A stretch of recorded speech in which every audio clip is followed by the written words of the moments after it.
जो बच्चे आप माशाल्लाह से देख रहे हैं ये मोरों के बच्चे हैं। मोरों के अंदर ब्लू शोल्डर मोर और ब्लैक शोल्डर मोर माशाल्लाह से ब्लू शोल्डर मोरों के बच्चे हैं और ब्लैक शोल्डर मोरों के बच्चे हैं। उम्र इनकी तकरीबन तकरीबन 30 से 35 दिन एज होगी और माशाल्लाह से 3 वैक्सीनेशन इनको लगा दी गई हैं। अब तक 3 वैक्सीनेशन इन बर्ड्स को हो चुकी हैं। बिल्कुल फ्रेश एक्टिव माशाल्लाह आप देख सकते हैं, बिल्कुल चुस्त और तवाना बच्चे हैं।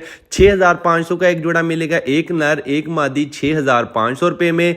ब्लू शोल्डर ले लें या ब्लैक शोल्डर दोनों का सेम ही रेट है, 6500 का एक जोड़ा मिलेगा। किसी भी भाई ने आके खुद पसंद करके लेके जाने उसका भी मसला नहीं है। अगर किसी भाई ने डिलीवर करवाने हैं डिलीवरी भी हो जाएगी, लेकिन उसके 700 रुपये अलग से होंगे।